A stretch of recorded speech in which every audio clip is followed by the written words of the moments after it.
Hey guys, it's Maria with Nerd Alert here with a book review on the first installment of the Dorothy Must Die stories. These are the first three prequels to the Dorothy Must Die story series, because I'm pretty sure it's more than 3 books at this point. So yeah, let's just jump right into this. So we have in here, there are 3 prequel stories. I'm gonna look down at my notes here. We have No Place Like Oz, The Witch Must Burn, and The Wizard Returns. So, oh, they're all right here in front of the book. Anyway, so overall, I rated this a 3 out of 5. The stories were really good. I just don't know if it's something I'll reread. Quick recap. 3 out of 3 means it's good. I probably won't reread it. 5 out of 5 means it's good, and I'll reread it. Good, great, whatever. Anyway, I just don't know if I'll reread this, so that's really, but, so let's dive in a little more. So the first story was No Place Like Oz, and this is the story of how Dorothy actually returns to Oz from Kansas. And we find out how, because we all know the classic tale of The Wizard of Oz, and how Dorothy is this sweet girl who just wants to get back home to her family. And when you read, because I actually read the Dorothy Must Die, the first book, before I read the prequels. I don't think it really doesn't matter which order. It was kind of fun to go back and kind of like, oh, okay, you know, you make those connections later as you're reading the prequels. And so you find out actually how Dorothy turns into the raging bitch that she is in the Dorothy Must Die story.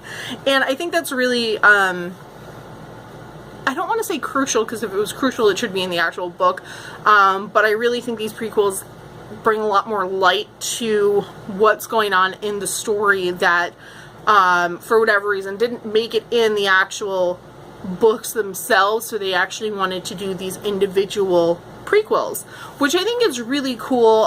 It's a really cool concept on its own. So essentially, so we find out exactly how Dorothy comes back, what's going on. We find out how Ozma comes back. You know, we get a little more of her story, which is cool. We find out there's more to magic, you know, a little more to magic has a price, essentially, and what that price is, how it can change people and corrupt them, which is fantastic. I absolutely love that story and all the elements that it brought in. The second story in here is The Witch Must Burn, and this is all about Jellia, which is Dorothy's head maid. And so we learned some cool things about her magic and her ancestry and how she's joined the Order of the Wicked. And this is, if you haven't read the first book, it starts with Galinda's plan on mining the magic in Oz. So that's interesting, and how that, like, plan A was this, and then plan B was this. So, you know, you kind of learn a little bit more, which was cool. And then the third one is The Wizard Returns. And this I found very interesting. How the wizard comes back into the story, because you can't come to Oz willy-nilly. There has to be like some huge force that brings you back to Oz, like the cyclone. So you find out how the wizard comes back into play in this story, and you also find out his true character, which you're rooting for him to be, you know, this type of person, and he's not, and he's really just this person that he's always been, and there's no changing it. So it's interesting to see how, because like I said, I've only read this book and the first book in the series, so I'm interested to see how that goes now that I know a little bit more about his background. So it's there's so many interesting things. And like I said, I really like that you get like these like history stories on some main characters like Dorothy and Jellia and the Wizard.